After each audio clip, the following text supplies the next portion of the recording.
Ahoj, tak jsem tady s tím videem. Mám radost, mám to přichystaný a pojď se mnou relaxovat, užít si to a nazbírat informace, vem si z toho, co se ti bude hodit. A téma je postupná cesta k rovnováze a radosti. A jak to bude probíhat, vysvětlím, co je rovnováha, co je radost, pak tam bude můj příběh a jak na to. Jak prostě se dostat do toho člověka v pohodě a nabil prostě nějakého restartu a posunul se k tomu. Vysvětlím jenom takový základní bod, potom natočím spoustu dalších videí, které na to budou navazovat. Tak pojďme do toho, bav se se mnou, užij si to. A je to postupná cesta k rovnováze a radosti v životě. Co je rovnováha? Je to stav, že žiju v harmonii v těchto oblastech. Jsou to oblasti zdraví, rodina, vztahy a materiální věci. A pro začátek tyhle věci stačí, tam potom další videí budu rozbírat i další věci. A jde o to smysluplně jenom předat informace, jak těch věcí docílit. Co je radost? Takže jsem nadšený, dělám svou práci. Mám se rád, baví mě moje koníčky, mám skvělý přátelé, kamarády, na který se můžu spolehnout. Mám dostatek peněz na svoje potřeby.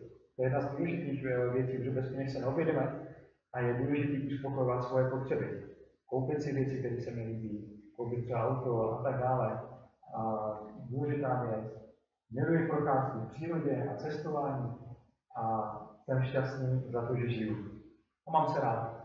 To jsou ty moje pojmy, které jsem tady vystihnul, těch pojmů je spoustu, jich dál, mnohem víc pojmů, ale každý má prostě jiný pojem.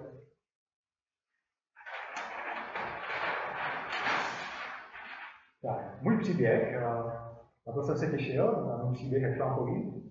Tak já jsem se rozhodl v roce 2017 obrátit můj svět o 360 stupňů. A to ve všech těch oblastech, které jsme se teďka bavili. Ve zdraví, v rodině, ve vztazích a v materiálních věcích. Takže to je můj cíl na ten rok.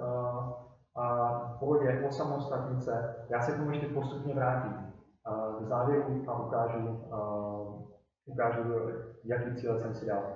Vás to mohu inspirovat a víc z toho něco nějaký příklad.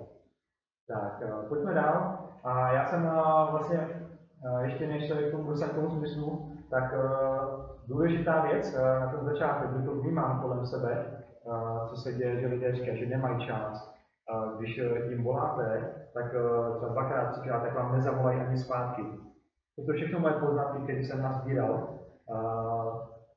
Je to tak, jak to prostě je a já to tak beru. A je to tak, že když člověk říká takové věci, tak to vnímám, že nemá čas sám na sebe. Jo? A to je ten základ, se nad tím zamyslet a podívat se sám na sebe, jestli dneska žiju v té rovnováze, anebo v ní nežiju. A jestli chci tu změnu dělat a posunout se k té rovnováze a zažívat to štěstí. Zažívat ty radosti. A věřte mi, tyhle věci jsou jenom i o maličkostech. Nemusíte být rovnováze. Tak, a jak na to?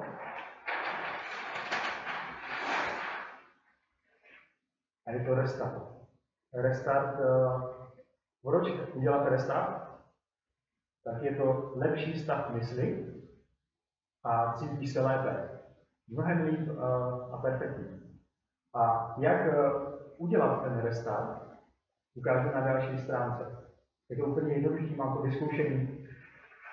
Jen si s tím něco říct. Jak ho udělat? Jsou to 3 body.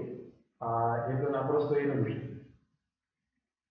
Činnost, rozhodnutí a pravidelnosti.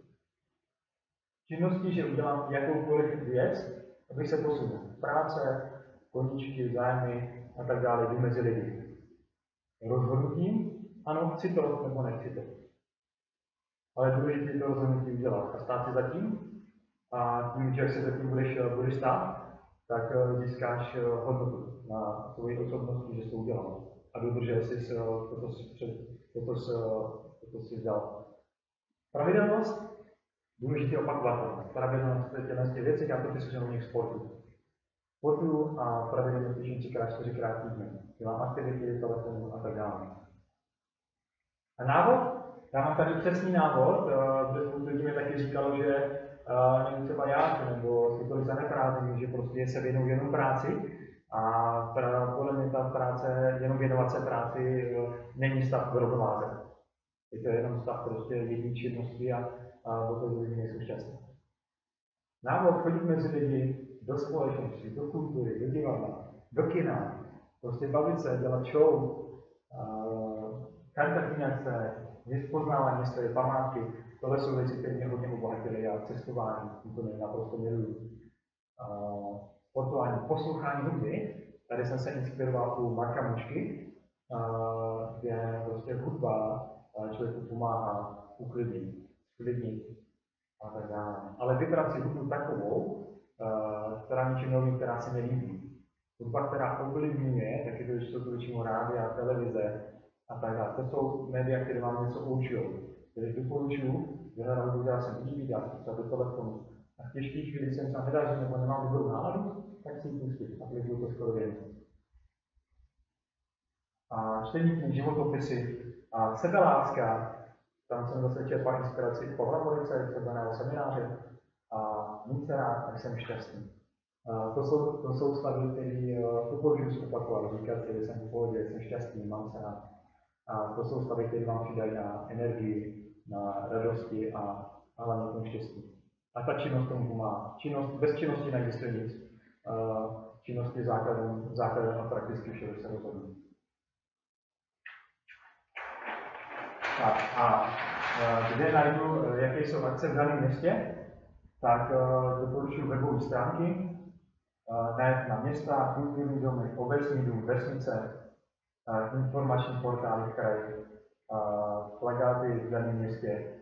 To jsou věci, které já jsem musel vyhledávat, když jsem byl na projektech po České republice.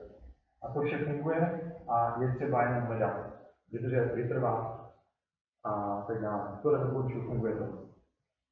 A na závěr bych chtěl jenom říct, nebo co je důležité, tak dát si určitě nějaké cíle. Postupní cíle, které já sám cítím, potom tom restartu. Ten restart vám pomůže uvolnit mysl, abyste se cítili dobře, a potom následují ty další věci, kdy si postupně dáte cíle, které vy sami cítíte, a ne který vám někdo dává a ovlivňuje. To, co cítíte vy. A na závěr jsem si dal cíle, že ten rok chci osamostatnit. Moje váha je ve zdraví na 83 kg. Vyrysovat krásné tělo, být cítil sexy, v pohodě a sebevědomě, jak jsem inspiroval v jiných videích. A moje další cíle je chci odstěhovat do jiného města, konkrétně do Mostu, a tam poznávat jiné lidi, být si pronájem, inspirovat, poznávat, užívat, cestovat a tak dále. Jo, to jsou příklady jenom, které si můžete dát vy sami, ať už jak je cítíte, anebo si dát na papír a na nich pracovat. Takže tohle je smyslem, a na závěr vám potřebuji hlavně vydrž. Vydržte, inspiroval jsem si Steve Jobse, pokud ten náš smysl, co vás opravdu naplně baví, milujete, tak prostě vytrvejte. Jo? A to je ta cesta k tomu úspěchu a k té svobodě a k tomu štěstí a radosti a rovnováze.